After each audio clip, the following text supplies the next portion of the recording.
Hello, good night. How are you doing?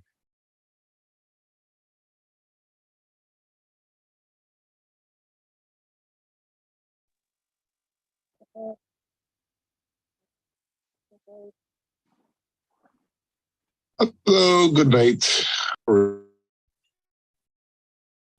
Okay, I hear that.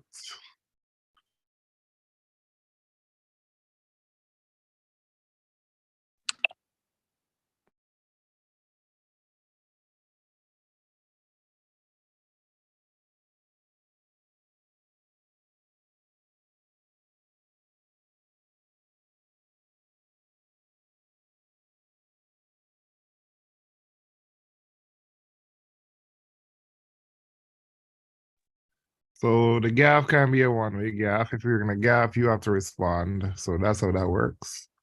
If you didn't know. If you don't want to talk, I'll just throw the link out there to the persons on YouTube and they will join in and take it over. So let me get that. Hi, good night. Night, Barry. sir. Sorry, sir. Right now we're still at school.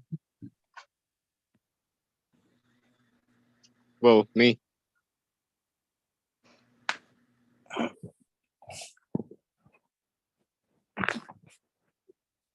Hello?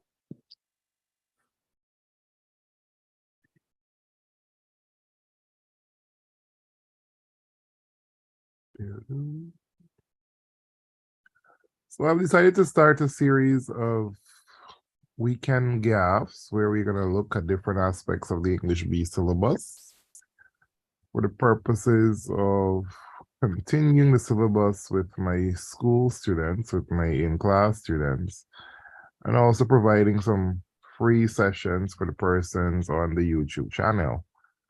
So that's what this is. It's going to be a weekly thing, either going to be Saturday or Sunday. We're going to formalize the date and time, or the day and time, in the coming weeks. But for now, we're going to start tonight's gaff looking at the poem Dreaming Black Boy. Right? I'll post the link. Let me post the link to the persons who want to join for YouTube or from YouTube. The Zoom ID is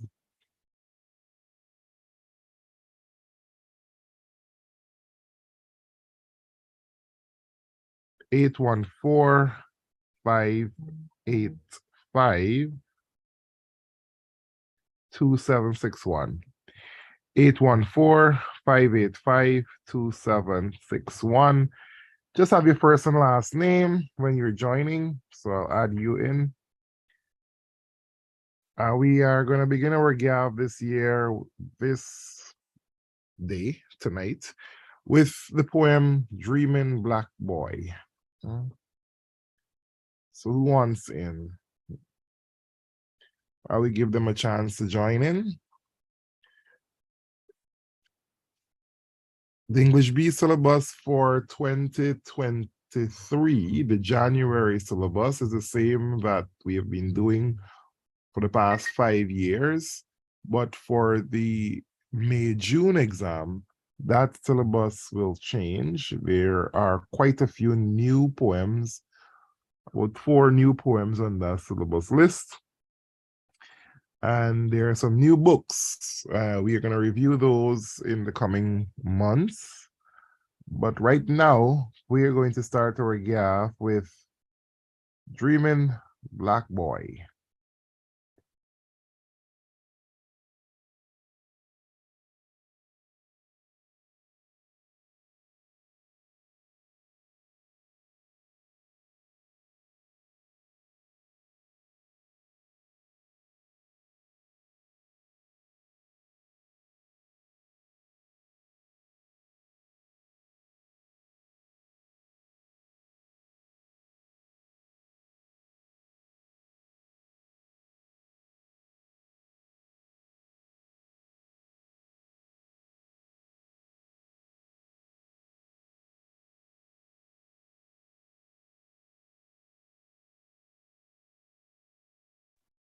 All right, so let's get into it.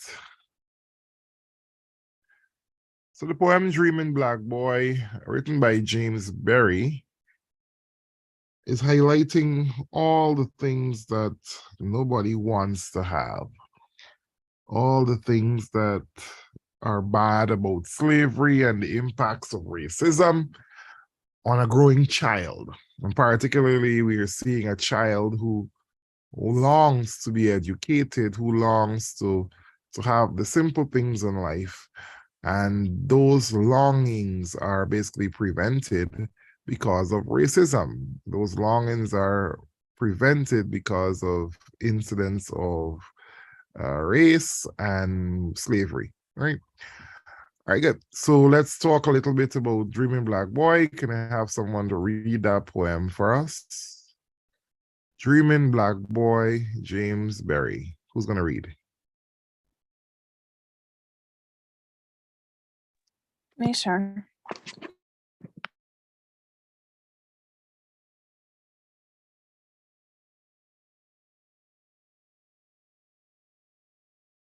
Yes, you can start.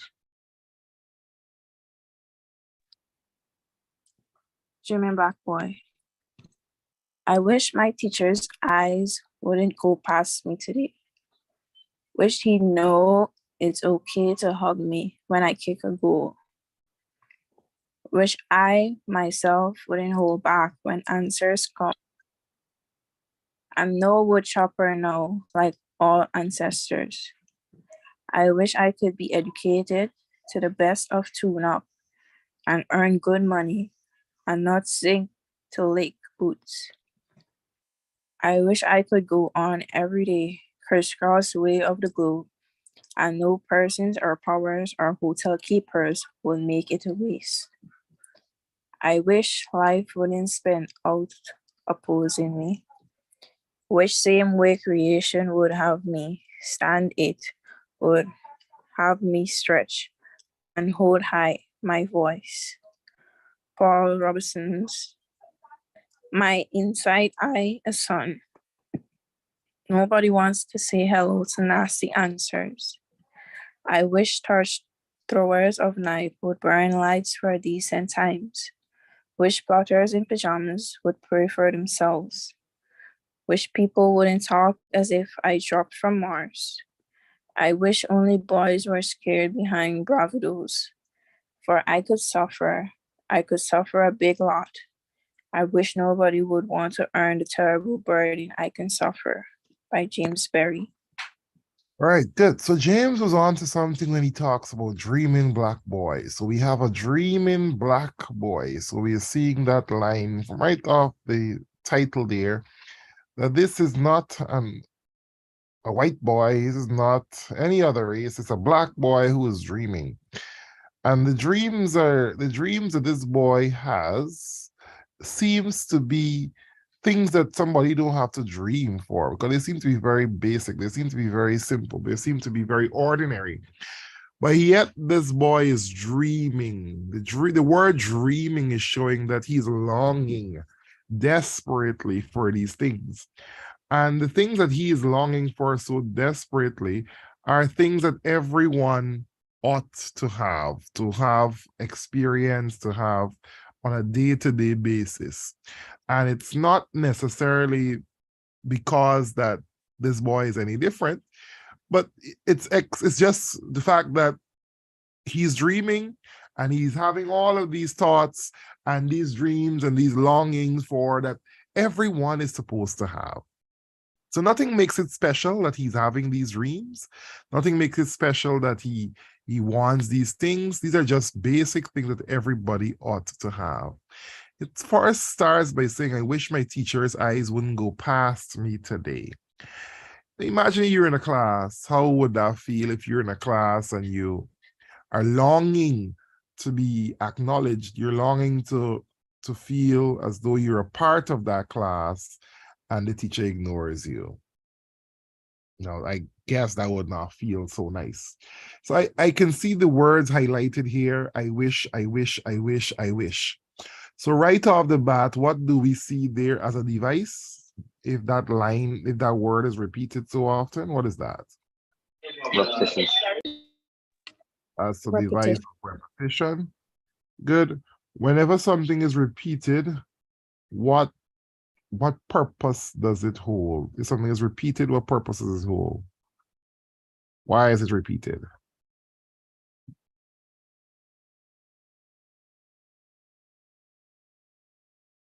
Why would something be repeated over and over again? For emphasis, sir? Yes, for emphasis. So something is being repeated, it wants the point to be understood. All right, that point is that this boy badly wants this thing. He's longing for this thing. And because he's longing for this thing, he's repeating that phrase, I wish, I wish, I wish, to get that point over. And it starts by saying, the wish the teacher's eyes wouldn't go past me today. No, nobody likes to be ignored. And it appears as though this boy is in a classroom and he's being ignored by the teacher. Now imagine if somebody ignores you, how you feel. You feel so bad. The same goes here. He is feeling sad. I can just imagine how he's feeling by the fact that the teacher is not paying him any mind. The teacher really doesn't concern him or herself that he's there. And I guess how he's feeling is that rejected. He's feeling rejected. He's feeling hurt. He's feeling betrayed by that teacher. Right? Now, as it relates to the next line, wish he'd know it's okay when to hug me when I kick a goal. Now imagine you're playing football and you are the reason that the team wins and everyone is celebrating without you. You can imagine how that will feel. So it's as if he has made the team win, but everybody is celebrating without him. Again, probably because, not probably because, more than likely because of how he looks, right? So everyone is celebrating without him, adding to the fact that he is not appreciated. And as a result of that, people are obviously going to feel away, and people are often going to change as a result. Wish I myself would not hold back when an answer comes. What poem comes to your mind when I say people make you change? Situations make you change. What poem comes to your mind? Once upon Once a upon a time. time. Once upon a time, right? So once upon a time when people laugh with their hearts and laugh with their eyes, and then suddenly now they laugh with their teeth, right? So it's showing you that people change with time, and they're changing because of how they are dealt. Huh? And here, this guy here, he's being rejected by the teacher. Everybody is celebrating without him. And as a result, he too has changed. Wish I myself wouldn't hold back when an answer comes. If everybody's rejecting you and a class is having a discussion and you know the answer to it, you know you're now welcome to have that discussion. You're now welcome. And as a result, he too feels as though he's not welcome, and as a result, he shuts down, not take part in the session. Right? So that is an example of what happened. I often say I can't live. I couldn't have possibly lived in the era of slavery or just after slavery because I would have died. They would have killed me. I just couldn't do it. Imagine being barred from going to a hotel because of racism, because of where you look. Can you imagine that? Have anybody here ever, well, this session is called the gaff, so we have to be gaffing. Anybody here ever experienced any form of racism? Has anyone here was the cause of someone else's racism? Anybody wants to answer that? Honestly? No names are going to be shown. They're going to hear your voice. So it's okay. You can talk openly. First, has anyone here been a victim of racism? Yes, sir. Okay. Care to share?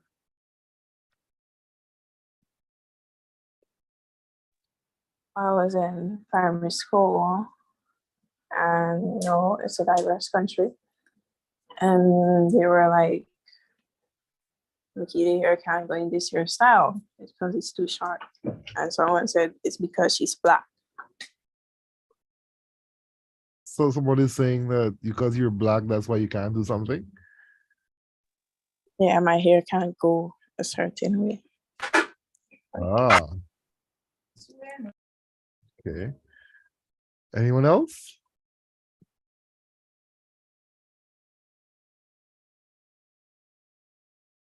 So no, well, that's a good thing. I'm happy. Nowadays, we seem to be, I think nowadays we are actually on our way towards not dealing with it as obviously as how other persons would have dealt with it in the past or having to deal with it in the past, but there are still aspects of a racist society that we live in. I wish not to go on to talk about my own personal experiences with racism, because now my channel is popular and much of what I will be saying will be censored, not censored, will be scrutinized. And not like I care much. Quite honest, I really don't care, because the truth is the truth no matter who speaks it. But I wish not to put people in the blast like that, because I can call names on people who've been racist towards me, but I don't want to do it. I really don't want to. But I've heard stories of people who have been to schools and teachers have kept them, let's say, at bay, not teach them the same way the teacher teach the other students, simply because of the color of skin. Now, that's the reality of our society, especially Guyanese society. The Trinidadian society, perhaps so. It doesn't affect the Jamaicans so much because their population is predominantly of one race, so they don't have that. But when it comes to the Guyanese society and the Trinidadian society, it's quite similar. So their struggles are also quite similar, right? So that's an example of what that is. But racism is always there. What really is racism? Anybody wants to tell me? What do you think is racism?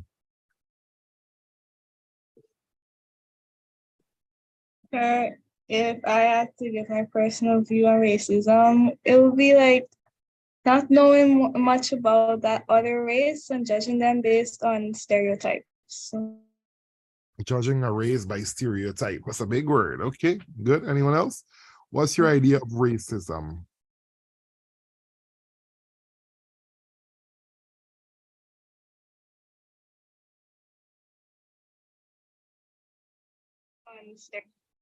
Anyone? No? So race, any ism is, so let's talk about prejudice. What's prejudice? Prejudice generally is treating or reacting differently to someone because of some personal bias. So some bias. So let's say race, you're biased against someone because of their race. Ageism, you're biased against someone because of their age. Sexism, you're biased against someone because of their sex. So all of those are called prejudices. So you're generally prejudiced against someone because of something, right? So take, for instance, you're the boss and you are a man, you are going to hire some young girl.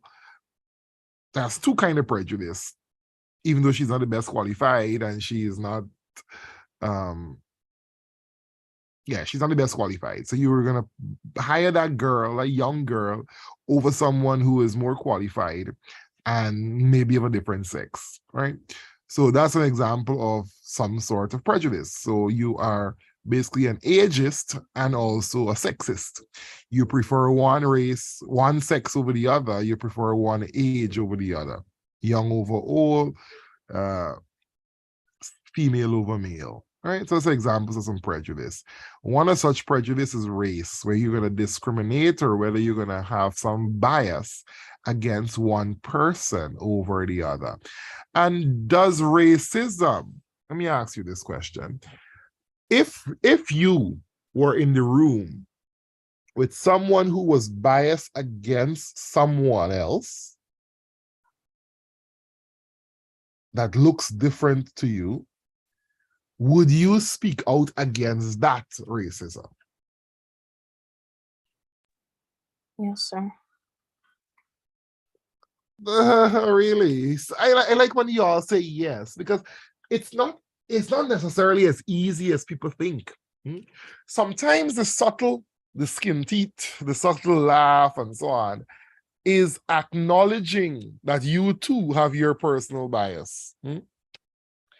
And it's something that we have to try very hard to make sure we rid ourselves of, because people can, in this society right now, people take a lot of things very, very, very, very closely, and they are hurt by it, and they do things as a result. So we have to be careful how we treat people, because the world is round and we are young, and things that we do to people can be done back to us. So you have to be careful, right? So this poem here repeats "I wish, I wish, I wish" to show how badly this man wanted this thing that he wanted. And the thing that he wanted is just to be treated like everyone else. And he goes on throughout the entire poem to show what are these things that he so badly wanted. Right? He says, "I am no wood chopper now, like all ancestors." I love that line, because the line it's probably the most beautiful line in the poem. He is making a declaration there. He is saying that, you know what? I hold myself to a higher standard. I am not going to be like my ancestors. I am not going to be as mediocre as they were. I am not going to stop at the level that they stopped. I am going to go further. And he's making this declaration to show that he wants to be different. Can we appreciate that?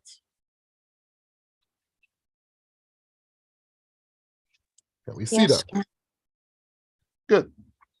So I am no wood chopper now like all ancestors. I wish I could be educated. And this is his way out. He is saying his way out is to be educated.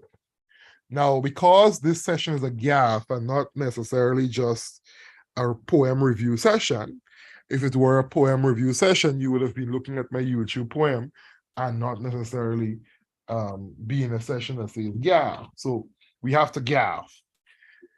I am no wood chopper now like all ancestors. I wish to be educated to the best of tune-up. I want to ask you a few questions here. How many of you believe that education, honestly, and you can honestly tell me you don't believe so too, that's the whole purpose of it. Do you honestly believe that education is the best way out of poverty? Or do you think that education causes poverty? I think it's a start to get out of poverty.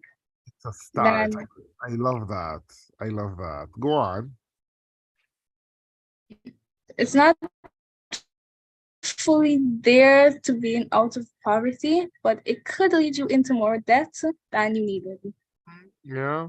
And the thing about it is that everybody, I think it was Bob Marley that said, no, I don't know who, I can't remember who the author was, but there was a lyricist that said, they're saying education is so important for us and they're making it more expensive for us.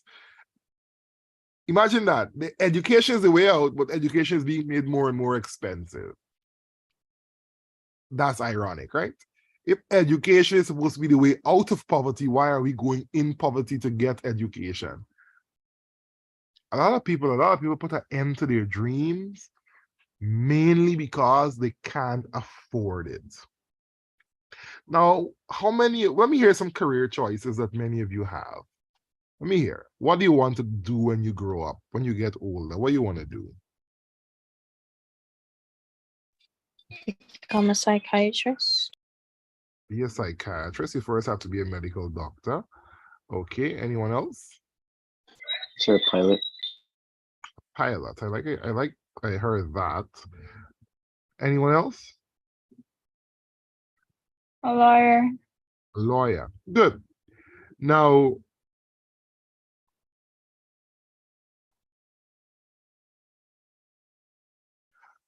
I saw a comment there from Albert saying we have to learn to get uncomfortable with racist remarks we hear. We'll talk about that in a bit. A lawyer, pilot, doctor.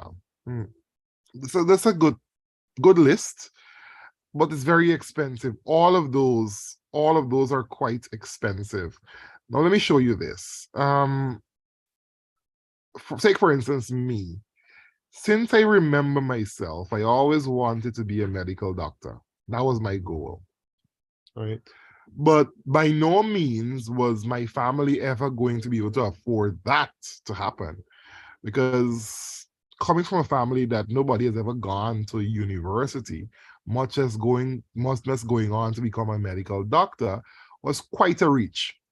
To the average person, that dream would die just as much as they realize that their family is not very rich. That's just factual. That's how the world is. But you have to be able to let your dream guide your longing, more or less, and to get you to that point where you can make that dream a reality, right? And for me, I had to work several jobs to put myself through medical school. And in a few weeks, I can finally say I've realized that dream. But me saying that would be one of the rare instances where that is true. Many people put an end to their dream simply because their dream is too expensive. And the one that said they want to be a pilot is a perfect example of that. Pilot school is very expensive. And unless you have that financial support to get you through medical school, oftentimes people put a close on that door. All right, maybe my child will get it, and they stop there. Right. I'm saying be relentless. Don't limit yourself. Do what you want to do. Try to make a way for yourself. But at the same time, you want to also remember that to choose dreams that might be realistic, not out of your reach. I don't want to sound too ironic when I'm saying that. But what do you think? Let me hear from you. It's a yeah. But sir, there's people who in this world that will try all their might in order for their person not for the person dream not to come true, especially if they want to be successful in life or to provide for their family or for their future generation that are coming. So you're saying that they would try all their best to make their dream a reality? Yeah, and then there's other people who's going to try their best to not make their dream come true. Yeah, there are always going to be haters like that. They're always, let me tell you something. People hate seeing progress.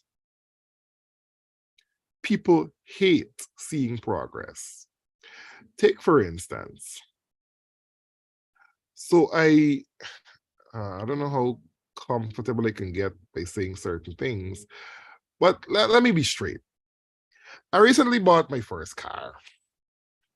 And since then, I have been met with a lot of hostility. Let me be straight with you.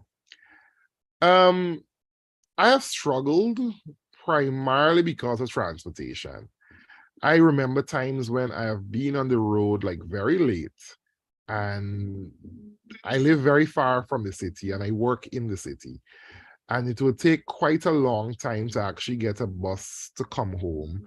And while I was in medical school, I would have been coming home late, and I would have also been expected to study. So it was really difficult for me, right? And now that I finally am able to afford to get myself a car and to move myself from one place to the next, you might think that people will be happy for you. But people are people, and people are dogs sometimes. I'm sorry to say that, and if that's harsh, that's just the truth. In the last week, I have been met with so much hate that it's unspeakable. It's unthinkable. It's ruthless. And I can't understand how one person can bring themselves to the point where they will hate someone for trying to make a better life for themselves. That is just cruel. That is just horrible. And people can be so dreadfully cruel at times. Right? So yeah, I agree. People are gonna go to the ends of the earth to not make your dreams come true. But you also have to go to the ends of the earth to let them know that what God planned for your life is will come true, whether or not they're on your side. So you have to be equally determined to make your dreams a reality. But what the biggest problem would be is when you realize the person who is greatly trying to prevent your dream from coming true is you. We're not ready for that conversation tonight. Sir, sometimes your dream is not really your dream, but it comes about because of reality. Some Yeah, person go may grow on. up not wanting to do this thing, but because of certain circumstances, that dream comes about. And maybe when they achieve that dream, they realize it's not really what they wanted, but it was what people wanted. Facts, facts. That's true. That's really true.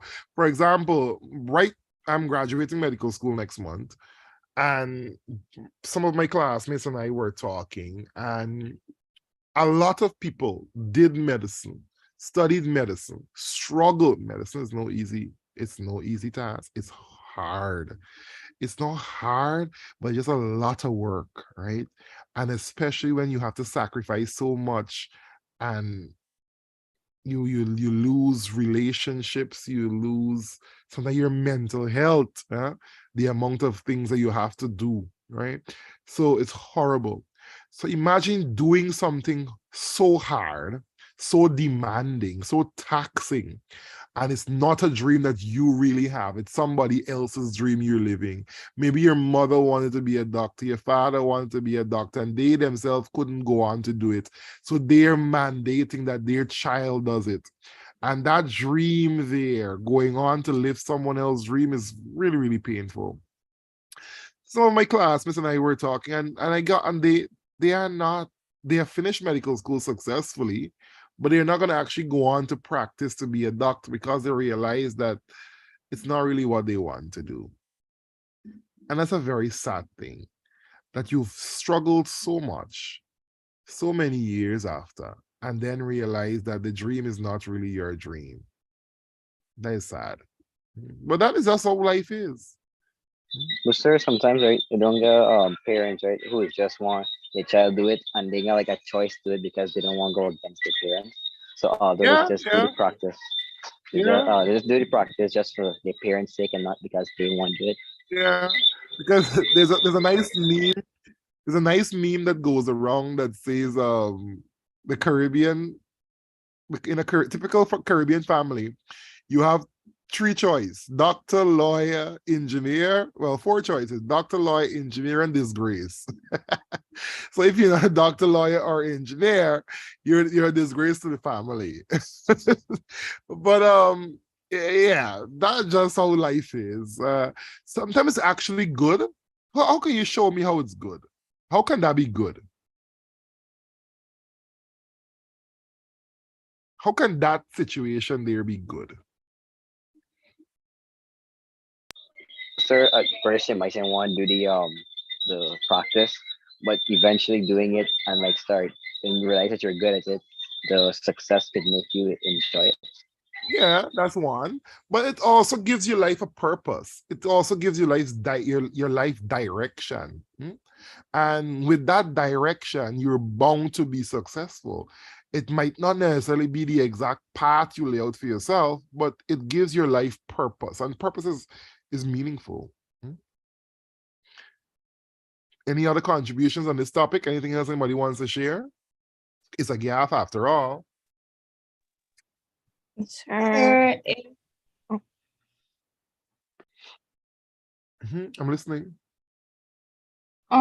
sir, even if it was your purpose and you were good at it, it doesn't mean you enjoyed it.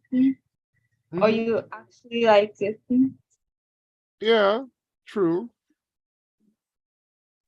So isn't it more common with like athletes though, like more in sports? Like your father was like let's say for example, your father was like a big time athlete, but he got injured, and then he want to relive his dream through his kid.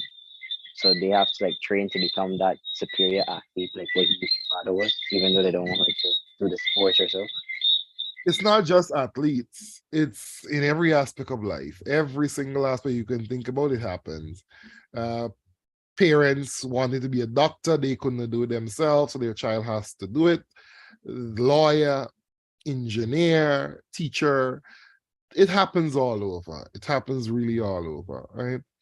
But where do you draw the line? We're talking about the fact that this poem says he wants to be this poet says he wants to be educated to the best of tune up.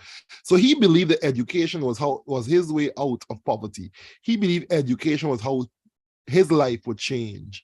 So we are talking about whether or not education really brings about that change in a person's life. And I'm asking you, where do you draw the line?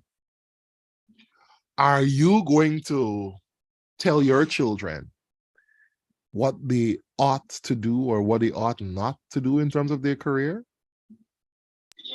So you kind of like guide them and tell them what is you should do, and let they make their choice on what they want to do.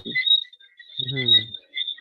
Like you could tell them that if you do like if you go farther in school, you can pursue this, this or this, and get and become that.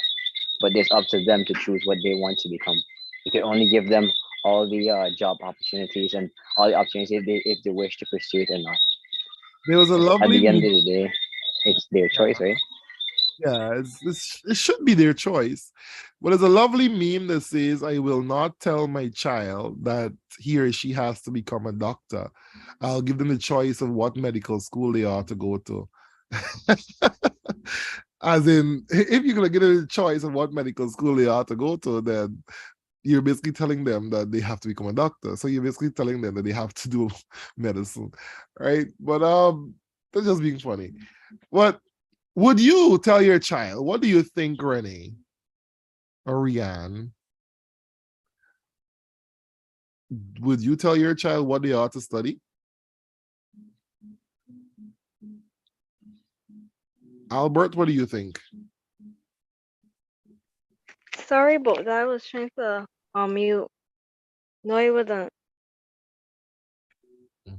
Why would the Bajan not tell their child what to study?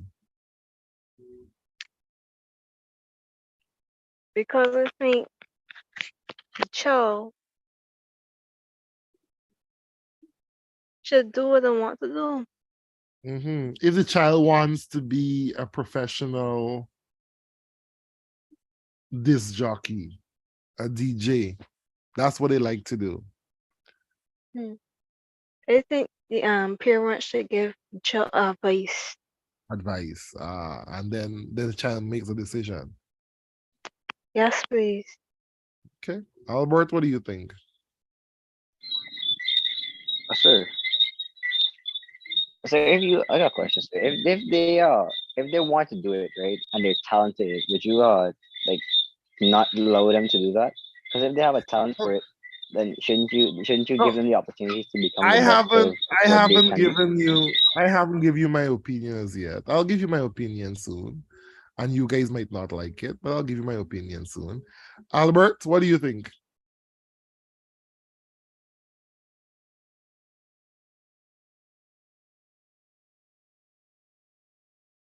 Makeda, what do you think? There depends on the career choice. My personal thought on it is the career choice. I will encourage you to do whatever you want, but education is the main purpose. As long as you have your education, you could pursue whatever you want. And MP, what do you think? So I think that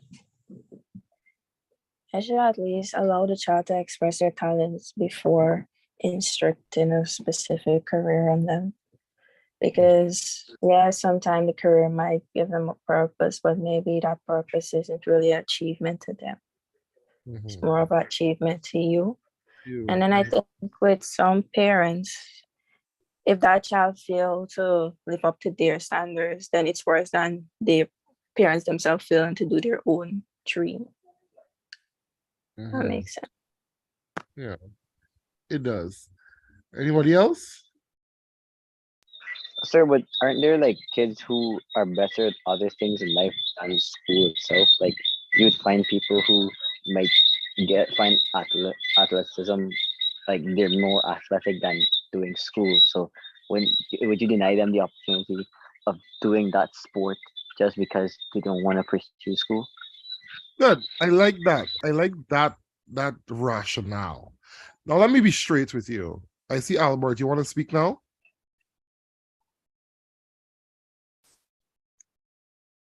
Hello? Go ahead. Yeah, good night. Could you repeat the question, please? Would you force your child into a path of a career? No, but I think as parents, maybe it's natural to perhaps lead them or guide them along a selected path, maybe that you would want them to pursue. Or, I do believe parents do influence their children, but at the end of the day, I think it's their decision, as long as they're making an honest living. Honest living. And what if they're not making an honest living? Then I will not suggest that pathway for them. Yeah. Because to be very honest with you, I love this gal. Because to be honest with Yeah. you, the honest Because we living know we have some career criminals out there. and the honest living don't necessarily give us a living. Mm. But we're not ready to have that So, conversation tonight. But all right, so good. Thank you. All the suggestions are duly noted and respected. The point just now was made is that the child might have a talent, and that talent might not necessarily be the thing that can get a child out of poverty, or might not necessarily be the best thing the child can do later on in life. And I'll give you an example. I know a lot of young men here in Guyana that are very good at football. And to be quite honest, how many footballers, in fact, any sport in Guyana, any sport at all, people often don't get the opportunity to earn a living from playing that sport. And that's just a facts-based reasoning that we want to talk about. Sports, though it's very good, you might be very talented, this thing, you can earn big money, perhaps if you were born somewhere else. But in Guyana, the realities are that you are not going to be very successful by doing that. Does that mean that you will try so hard for so long, hoping that you will be the one to be a different individual and to actually make a living from it? How common, how realistic is that? Not very realistic. So I would advise anyone, yes, you have this talent. Yes, you have this goal. But that does not necessarily mean you stop there. You should do something else just in case. Sir, our coach, right? He always lived by that the school should come first because at any point in your career you can get injured, and education you can't like lose that. So if Yeah, you have that, you I could agree. always fall back on something and go pursue something else rather than relying on your sport alone. Yeah, because injuries happen, injuries happen. And then sometimes when the injuries happen, your entire career comes crumbling down. And if that's all you knew, if that's the only way you knew how to make money, depression steps in and you go all sorts of mental health issues from somebody who was so promising and so talented. So yeah, I agree with that kind of understanding. Now to give you my McKelly, you were about to say something? Go ahead. Sure, I was about to say that sports in Ghana isn't really pushed as much. It isn't really such a big thing to make money and isn't a stable career choice. So yeah, I would say to get your education first because it's something good to fall back on. Right. Right. Yeah, indeed. So Oh, yeah. Mhm. sir, but you remember you said that if you're talented in the sport, right, but Ghana don't push as much. But if you have this talent for the sport, can't you get scouted when you go overseas to to compete for the country? Can't you get scouted by other schools and other practices that take You the sport serious? can. For example, one of my past students just last year, Brandon Solomon, very good student, grade one material, went to exams, got grade ones in all the science subjects, and now is actually playing football. He's a very good footballer. He's now actually playing football for a college in Jamaica. So you can be touted. But how common is that? And that's the point. One in every what? 1,000 people will get the opportunity. One in 10,000 people. How common is it that somebody makes the break? That's the point I'm getting at. It's like playing lottery, and you're hoping that your talent is what sets you apart. It doesn't often work. So you have to have that fall back, that plan, that backup plan. But I'll tell you what, this is it. Sometimes the career we choose are not necessarily the things that we're very good at, you know. Anybody understand what I'm saying there? Sir, could you repeat that? The career path we choose for ourselves sometimes are not necessarily the things that we are good at. Sometimes we don't even develop or recognize the things that we are good at life in life. I'll give you an example. A lot of people over the years have told me that I am a very good teacher and I should stick to teaching and not really pursue the medicine thing. But I stuck with the medicine thing because in medicine is what my goal was. I was always dreaming to be a doctor. So I've always had that behind. But as I now realized, I'm actually good at teaching. But that doesn't mean that I will give up the goal of being a doctor because I'm very good at this thing. You get the point I'm making? Yes, sir. What would you do? If you're a very good footballer, but you also excel at chemistry, what would you do? You're a very good swimmer, but you're good at math. What do? You're a very good teacher, but you want to be a doctor. What would you do? That's how life is. You have to be willing to make, you have to give up something. You often have to give up something to get something else. That's just how life is. Any other thoughts there before we move on to the next few lines?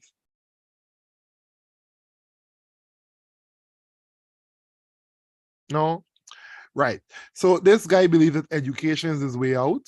He said he wants to earn good money and not sing to lick boots. So he believes earning money is what will prevent him from licking boots.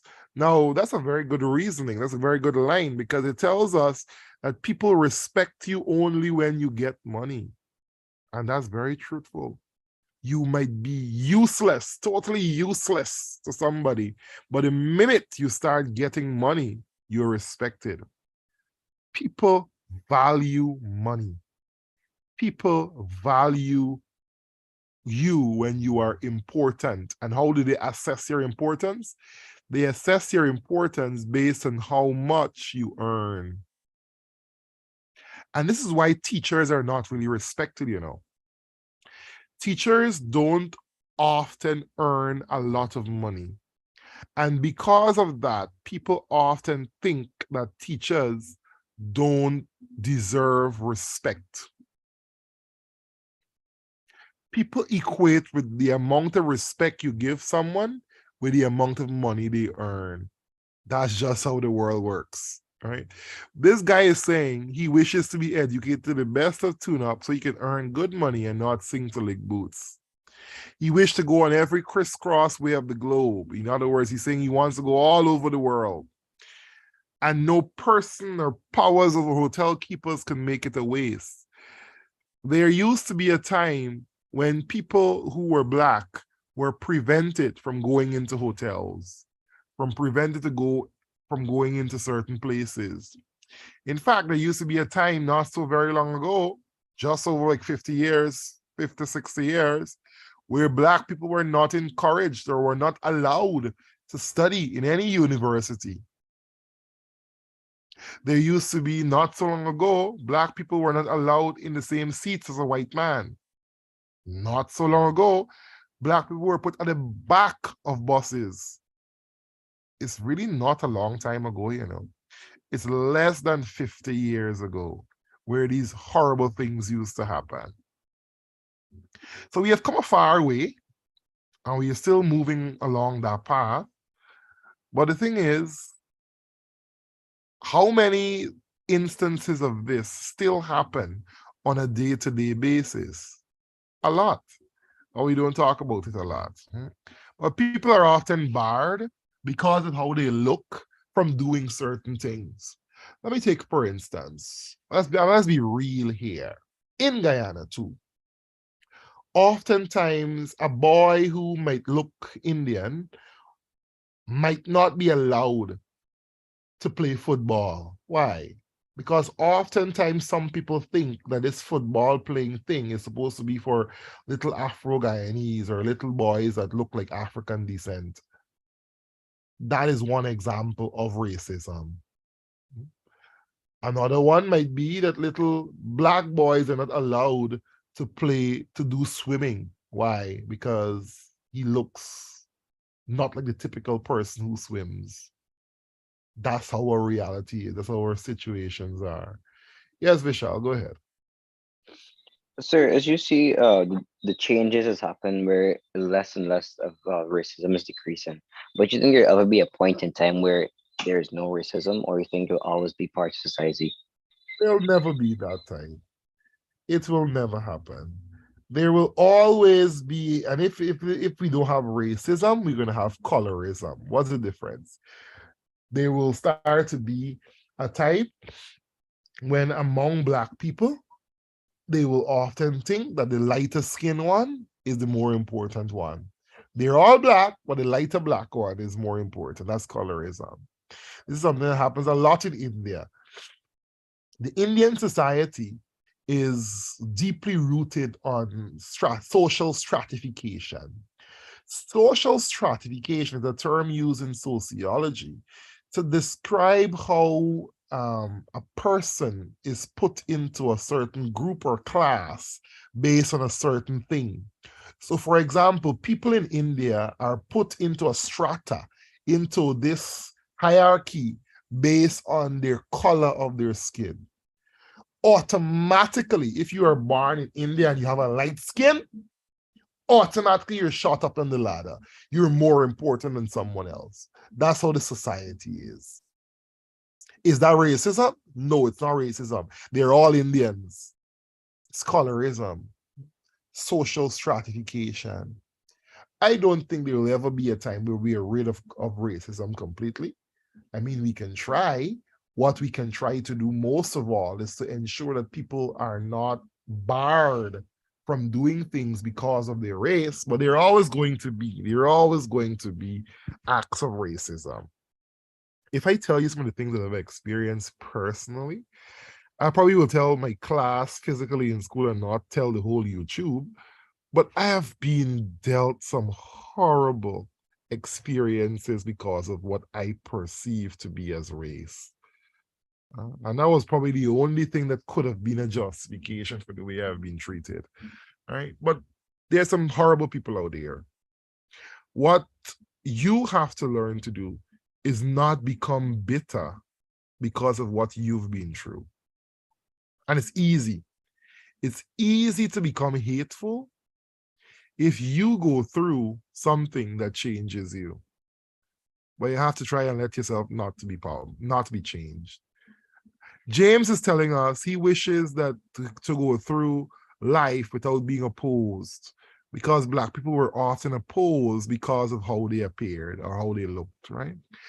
He repeats that line, I wish life wouldn't spend me out opposing. Again, same thing. Black people being opposed, always going against.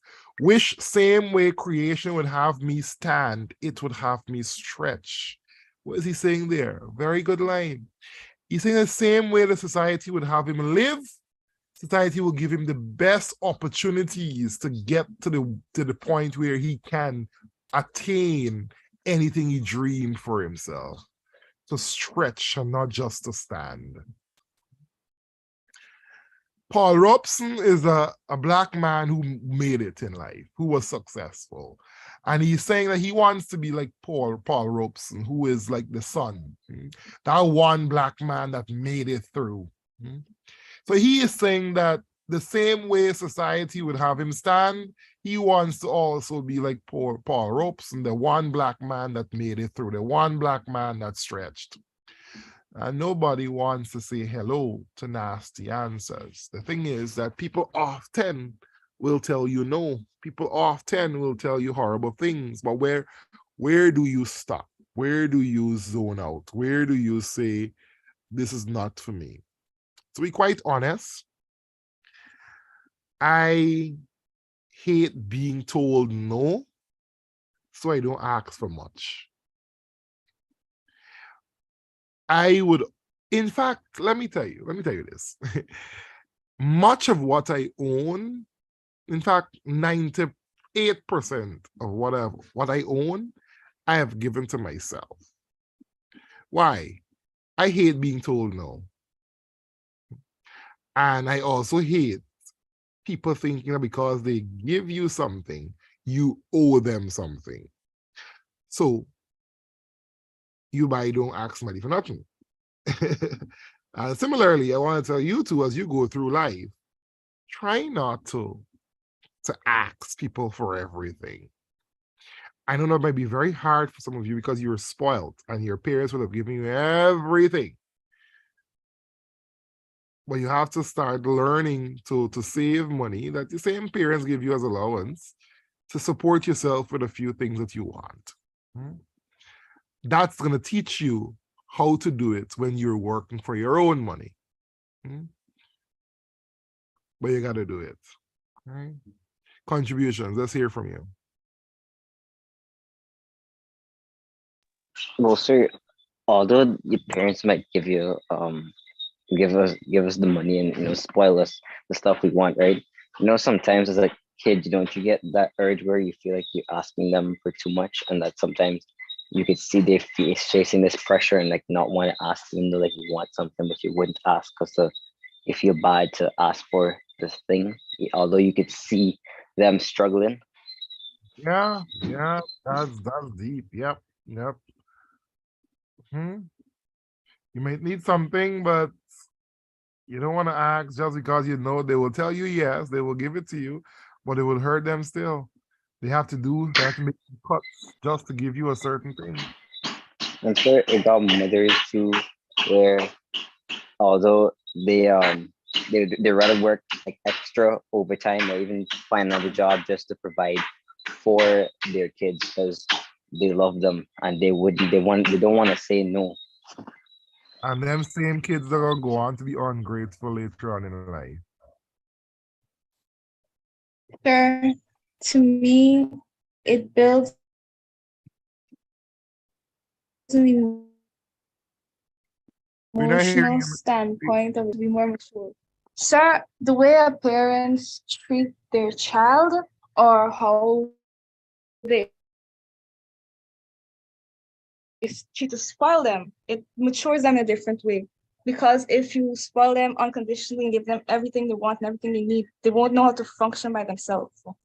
Yeah. And if you hold back a little and say no a few times, it gives them a responsibility to actually want and get their own stuff. But do you think some children in today's society would do that? Not really. Some children will go out there and try and find it to get it, go and look for a man. To be honest, some people go out there and look for it. In my generation, I often think that being told no made me develop that skill of wanting it, to want to get on my own. I'm not so sure on this generation, you know. Parents telling you no might, some people, yes, will definitely say use as a motivation to get their own, but some people wouldn't. Some people would try and get ways of getting it. So oftentimes doing bad things to get it. Can you relate to what I'm saying? Can you understand what I'm saying there? Yes, sir. Sir, speaking of that earlier though, sometimes when you see your parents struggling to right, so you want like motivate you to go try to do your best at whatever you're doing, if it's school Yeah. or if you now start working to push so you can actually earn enough income to provide for yourself and your parents, so you can relieve them from that pressure. Yep. That's a very good point. When I started secondary school, I didn't get the school. I didn't pass to go to the school I wanted to when I wrote common entrance. That is for the persons in the Caribbean who are looking. That is the exam you write to go to a secondary school. I didn't get the school I wanted to go. And the very first time I actually saw my father, the way he worked, I was motivated to actually go on to be a better version of myself academically. I realized, you know what? My father is working too hard for me to be mediocre. My father working too hard for me to be average. And if many of you get a chance to look at your parents' work, you would really understand why you need to stop being lazy and read. Why you need to stop being lazy and stop being mediocre and try to be great. If you get a chance to watch your parents do work. My father actually sold coconuts in a basket on his head for over 20 years.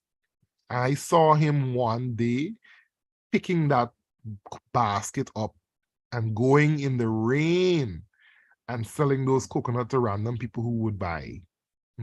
I saw that. I saw that from a distance and I was in the shade and I almost cried. I cried. And I realized, you know what? My father's working too hard for me to be average. My father working too hard for me not to be successful. Many of you here, your parents are working 2, 3 jobs. Your parents are cleaning people toilets. Your parents are hearing abusive words from their bosses just because and enduring those abusive words just because you need textbooks and just because you need iPhone 14. Your parents are going above and beyond just for you to make a living, and you are being mediocre and not like to read and can't pass chemistry and not do physics. No, your parents are working too hard for you to be mediocre. Some of your parents here are in the interior, doing whatever business it takes to get money on the table. And you on the phone whole day, whole night, talking to random people and not wanting to study. The truth is the truth, no matter who speaks it. And you might not like to hear the fact that somebody is telling you it, but you got to get a grip of yourself. Okay, your parents are working too hard. But you know when you're going to realize what is happening? When you no longer have your parents to do it for you and you have to do it for yourself, then you value it more. But I'm not preaching on you. I'm just telling you, sometimes you have to be more responsible, right? The poem goes on to say, I wish torch throwers of night would burn lights with decent times, wish plotters in pajamas would pray for themselves, wish people wouldn't talk as if I dropped from Mars. And here he's introducing a very interesting part in the poem that talks about the KKK, the Ku Klux Klan. The Ku Klux Klan was a group, I shouldn't say was, probably should say is. The Ku Klux Klan is a group of people that kill Black people, that lynch Black people really endure some things in this life, you know. Oh gosh, this is not even funny. Black people used to be hung on trees and burn. These people used to burn crosses to intimidate Black people and then type Black people on crosses and burn them on these same crosses. Let me tell you something. If you worry with racism, if you worry with with things that used to happen, certain things you would never find yourself doing, you know. For example, Christianity. I know this would be a very touchy topic, and you would not like to hear it. But the truth is the truth, no matter who speaks it. Racism, slavery, and black people. Black people were not Christians. Black people were beaten and stripped of their social identity, and they were given the identity of Christianity. Christianity was never the religion of black people, but they were beaten and told to say Jesus is Lord and he died for your sins and so on. But we're not going to want to talk about these things tonight. That's going to be a little too deep for us. We wouldn't want to talk about that, right? But again, the truth is the truth no matter who speaks it. The real religion of black people is what we might see as voodooism or obia today. And that goes on to show how deep and how successful slavery was. For slavery erased every ounce of identity of the black man and made the black man think that what he knew for 500,000 years, well, exaggerating, for 500 years is a bad thing. Can you understand that? The man that followed voodooism as his religion for so long suddenly now thinks that voodooism is this horrible thing when that was his religion. But it is what it is. And it's sadly true, but that is how it is. Anyway, any contributions there, Renee? What do you want to say? Rihanna? Rihanna? I want to say something, but I don't know. I just forget about everything just now. Okay. If it comes back to you, you'll let us know. Anybody else? For slavery, on a historical standpoint, Christianity was there just to keep the slaves in check. It was there to Yes. scare them. Exactly. So Christianity, for example, let me tell you something. There's still a verse in the Bible that says, slaves, obey your masters. Servants, obey. Listen to me. Let me not get mixed. Don't get me upset. But tell me why the Bible has that verse in it. I'm saying to you, that's why I always say, do not worship religion. I believe in the teachings of Christianity. It might be ironic for me to say that after I just said what I said, but Christianity is different from religion.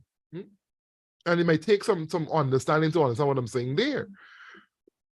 But the worshiping of religion, I believe religion was designed to control human behavior.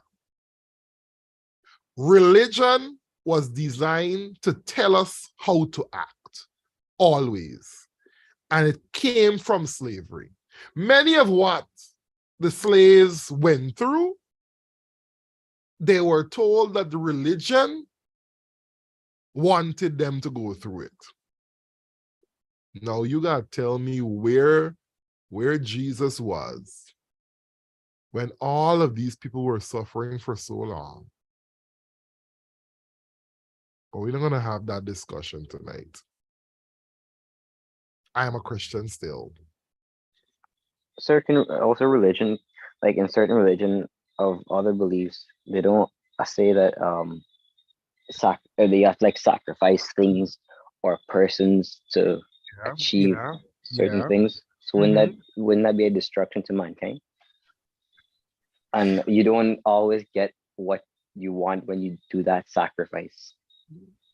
In fact, the Old Testament of the Bible, the only way to forgive yourself for sins is to sacrifice things and animals or so. Right? The New Testament, that's where Jesus came, and that's where the life was saved through prayers and acknowledging that Christ is Christ. And we didn't have to sacrifice anymore, but there's still so many religions that you sacrifice things. But people, when they don't understand a certain religion, they often judge people differently for it. But the religion is the religion. Huh? People still do sacrifice. Do you sacrifice in you're Christian? You're Hindu. What are you? Sir Hindu. And do you do that sacrificing, or Sir, not that I'm aware of. you're aware of? But people still do sacrifice. Any other views? Makeda, you want to say something a while now? Yes, sir.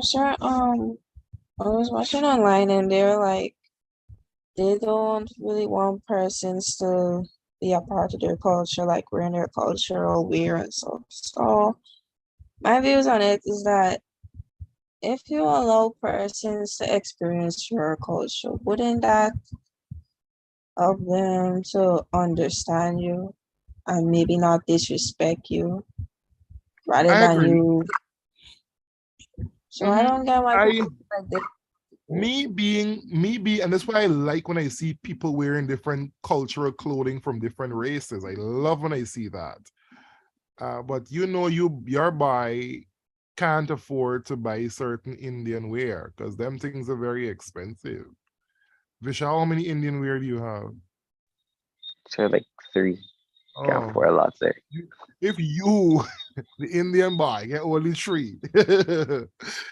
I mean, get none. I can understand because I saw a sari for 600 and something $1,000. Like, Sir, a regular, like a normal quarter, I see some of like 20,000. Sir, a regular, and there's like they say the cheap one. Like, what is this? There is too expensive one. people just buy them things.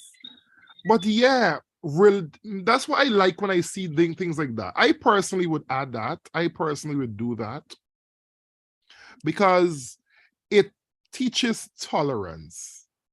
Being tolerant of another culture does not mean you are less of what you are.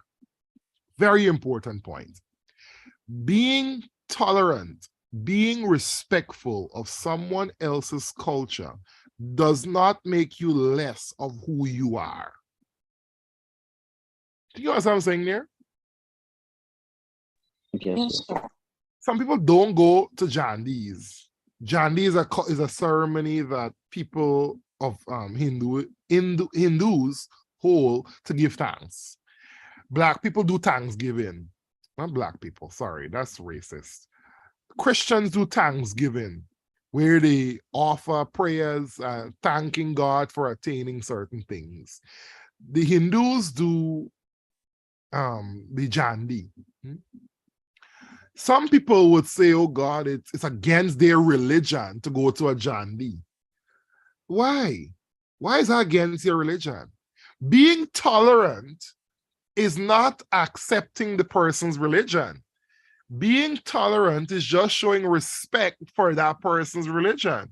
It doesn't mean that you are commanding or you are converting to that other religion. It just means that you are respectful of that person's religion. Thoughts? No, sir, I agree, sir. Because I've seen at several occasions where, although you're Christian or Muslim, you still come to Chandis and have like to show your respect to your friend and have good food and have a good time. Vice versa to the other religion, there are other Hindus that go to the mass ceremony, the Thanksgiving ceremony, and to whatever Muslim ceremony they have, just to show their appreciation to their friends' belief and religion. Yeah, it goes both ways, but I'm going to be honest with you and tell you this, especially in a Guyana's context. I wish I see more persons of East Indian descent that are more culturally tolerant of another religion. not just religion, but culture. A lot of people of Afro descent will willingly wear another cultural clothing, will celebrate another religion, going to a jandy and so on and so on and so on. But it doesn't go the same way. The same enthusiasm is often not repaid. What do I mean by that? You don't often see a lot of people of Indian descent do that on the opposite side. I agree. Nowadays, it's more common, but still, it's not as much as on the other side that would see. Anybody agrees with that or disagree with that? Let me hear what you think. Sir, I agree, but sir, it would be morally like for like you should say Asian people, like they don't really you don't really see as much Asian people going towards the Afro culture more as the Afro culture comes towards the Asian culture as well. Like they show more respect than the other culture. Okay. Others? Sure, in the standpoint, I feel like not a lot of people because they feel like they might be disrespecting some of them by wearing their clothes or like participating in their, religion. But to me, if you do it in a respectful way, people won't really mind. Sir, I feel like wouldn't it is caused because more of the older folks like your grandparents stuff, they say that you shouldn't do that because it's not your religion. Like isn't it more influenced because of that? Yeah, definitely. A lot of the racism we know is because of our grandparents. And that's why I say things, and the people will think I'm too harsh when I say it. But a lot of racism that we know will die and cease to exist when our grandparents die. Sadly true. Because a lot of what we are told to hate another person comes from our grandparents. In a lot of homes, despite Barbados, I don't know if Barbados has this kind of problem, Rian, but in Guyana we do, where we have predominantly a race war between the two main ethnic groups. Uh, and the reason for it, a lot of the reason for it is that in both homes, the older folks are teaching the younger people that they are to hate or dislike or not be friends with the other race. And I'm saying to you, the older folks die, some things are also going to die because racism is a learned behavior. And if the person that's teaching it is no longer around, then it cannot be learned. Right? But that is just what that is.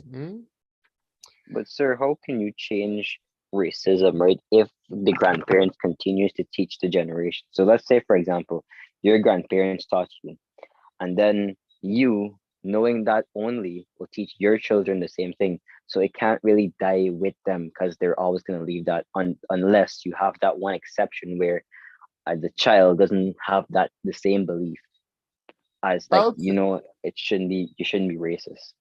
I'll tell you what. I think schooling is the excellent way to do that. Not necessarily teaching people in school that not to hate a particular race, but being in school.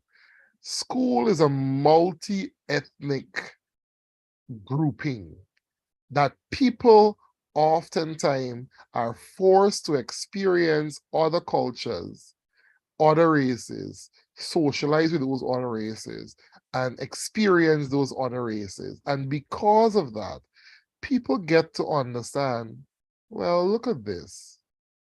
My teacher is Black. My father told me not to like Black people, but this guy doesn't seem so bad at all.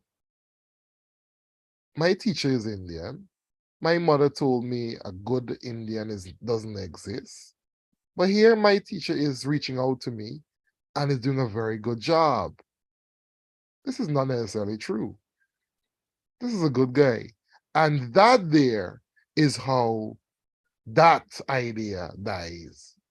And more people need to experience that. Well, that's a good deduction, right? But the thing about it is that racism is a learned behavior. Anything you learn, you can unlearn. So when you learn that you should hate someone because of how they look, you can unlearn that. But many times too, some people are getting bad experiences. But you don't often make an entire example of an entire race because of one bad experience. But things like that happen. For example, robberies and anything else. People often hate an entire race for. Good. So he says, wish torch throws at night would burn burn lights with decent time. So they used to kill black people on crosses and so on. And the KKK used to do that. So he's saying that torch throws of night would burn lights with decent times.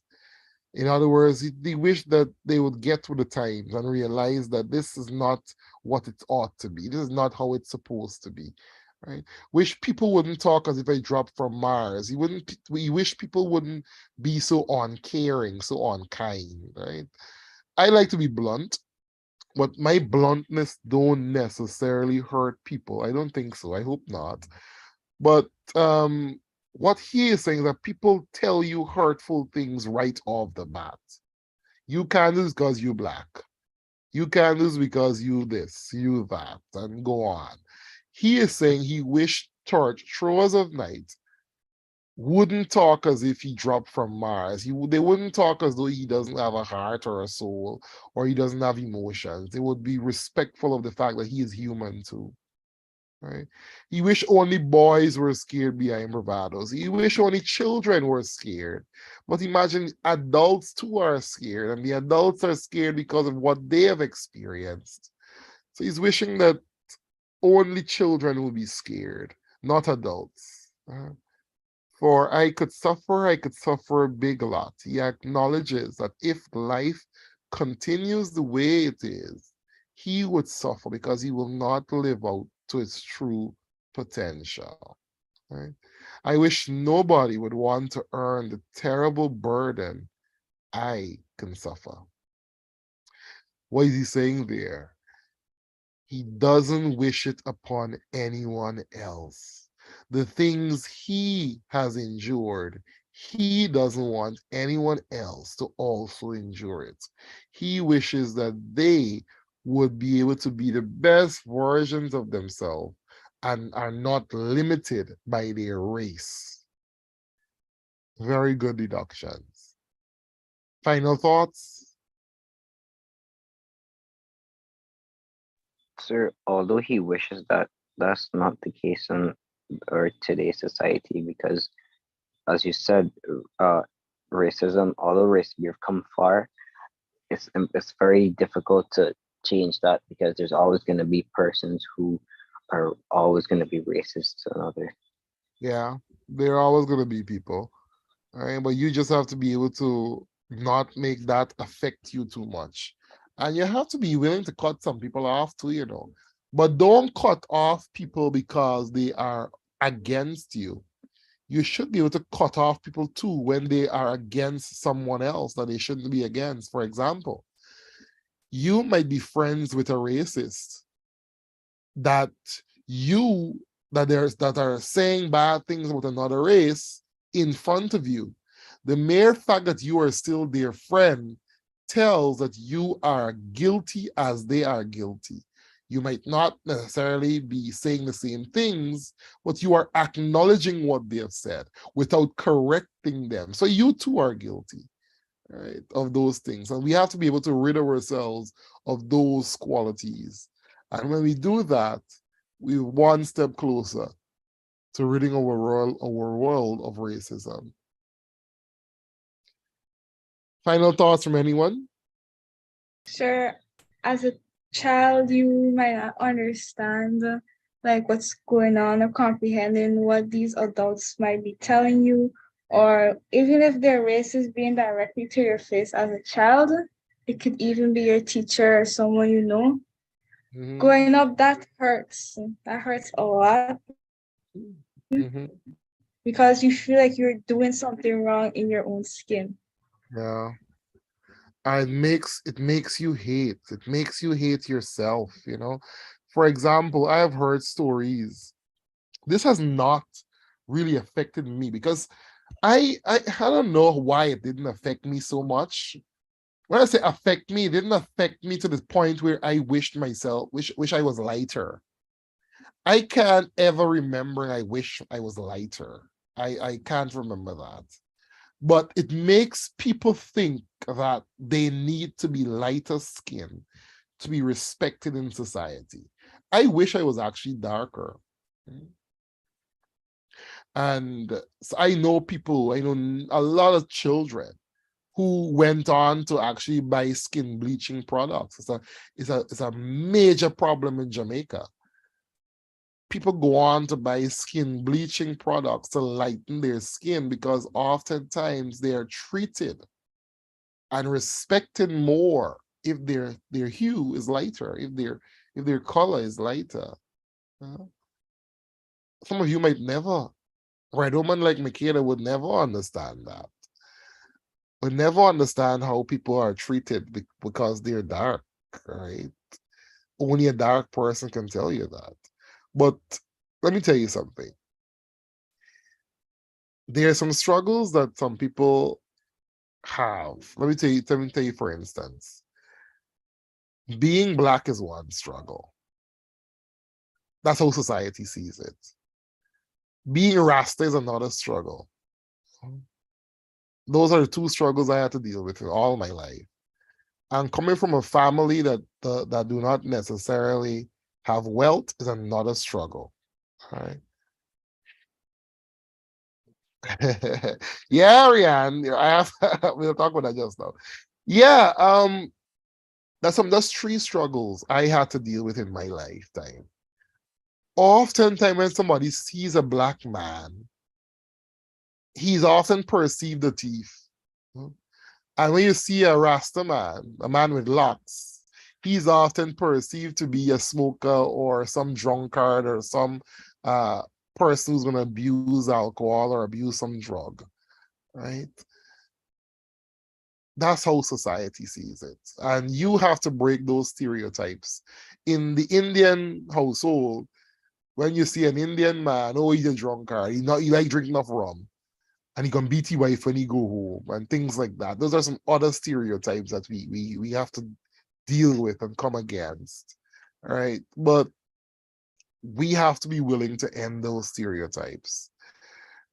So a common stereotype with Indian people is, like as soon as you see them, they automatically like rum. Yeah. They drink rum. And the Rastas is that, as soon as you see them, there's not a weed man or that. Weed This common man, stereotypes. the dope smoker, and them. Yeah, that's how the society is. That's how and people often say that, oh, you wouldn't amount to much. That's a major reason why I don't want to cut my hair, because I want to tell people that even though I'm Rasta, even though I look the way I look, that does not limit me. I really want to cut my hair, personally want to, but I don't want to do it now because I want to show people that being Rasta doesn't limit me. Or you being Indian don't make you a rum drinker. Sure, especially schools. As you grow up in schools and you're Rasta, teachers normally discriminate against you. They don't really want to work with you. They don't pay attention when you ask them questions. They always blame on you. It's just a headache. I can tell you about those things. I don't want to say it because I am on YouTube, but I've experienced horrible situations just by being Rasta. The easiest educational journey for me, the easiest educational journey for me was medical school. The easiest educational journey as it relates to being accepted was medical school. Now, I've heard of horror stories of medical school, people experiencing racism and discrimination and so on. That did not really affect me. But in high school, oh my goodness, it was horrible. horrible. But children are resilient. Children are pure. A primary school child doesn't even know and experience what racism is. When you look at primary school children playing, they gravitate to each other. They love each other. They endure. They appreciate honestly each other. And when you with your adult self will go and tell a primary school child not to like that boy because he's black or not to like that girl because she's Indian, it's horrible. Right? But the realities are racism is there and racism will always be there because people often want to feel as though they are more superior. In reality, they aren't. They just want to give themselves a false sense of feeling important. Let's But hear sir, some final. weighing in on that, right, sir? Wouldn't but even although you have racism there, wouldn't your social status also be a heavy hit on society? As in, like, where the person who has the more money could always, like, discard the person with the lesser one. Like, for example, if you're a high powerful man with, I say, a millionaire, and then you got a regular Joe working for like minimum wage salary, and you don't like him in your surrounding, can't you, because of your power, you just take him out and just get him out to where you are? I don't see it like that. I think it's a thing that um you gotta really cut out in your life. I personally don't see people like that. Um Especially with the money aspect, but I am guilty of the educational aspect. I used to be, not anymore. Uh 10 years ago, teenage me, when I see bad English, I like to correct bad English and say you should know better and things like that. No, I don't do that. I don't do that at all now. I used to be an annoying, I used to call myself a grammar Nazi. I used to be annoying. I always highlighting people's flaws in their language, and I don't do that at all now. Because I got to realize as you get older, certain people are not given the same opportunities as others. And you should never really judge a man for what he doesn't know or for what his circumstances are. And to say that, oh, the person should know better, the person should know how to spell, or the person should know how to read, it's not really helping the cause. I am fortunate because I knew how, but that doesn't mean someone else is also fortunate like I am to also know how. So similarly, I want you to also pattern your life like that. Not because you might have more mean the other person who doesn't have as much as you do. You should see them for not having as much as you do. Try to look beyond that, and it will take some time, but you'll get there, right? To ignore that line of reasoning. But it's a constant struggle. All of us are guilty of some sort of prejudice from time to time. But when we recognize those prejudices in our own lives, we have to try very hard to get rid of them. And it's possible. We just have to be willing to do it. Final thoughts from Nikita? Anything else you want to wrap up here and say?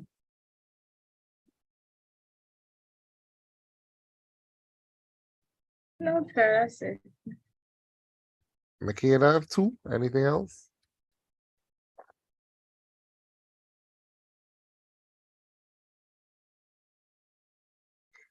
Rianne, you want to say anything? No, sir. Okay. Vishal, anything? No, sorry, good. All right, good. So we have reviewed Dreaming Black Boy. We had a gaff tonight. For the persons who are looking at YouTube, and you're gonna see this later on. I plan on doing a weekly session of an English B gaff where we are going to discuss, converse, English B poems, and the books and all of that on a weekly basis, either on Saturday or Sunday evening. And when we do, we should all participate in the conversation. Whether you're going to add a question, you're going to ask or answer one, and just have a gaff and let's just relax and talk because really English B is the way of life of people. English B is studying the life of people, how people respond to certain situations. That's English B. So a lot of what you will learn in an English B class is really what you're able to relate to, right? So the gaff is to be able to make English B more digestible, right? If that makes sense. Right. Thanks for having me. Thanks for being with me here. I think it was a wonderful conversation. I just wish we had more people, but it will build as we go on. Right. Lovely. Have a good weekend. It was a lovely night being with you. Take care. Yes, sir. Take it easy.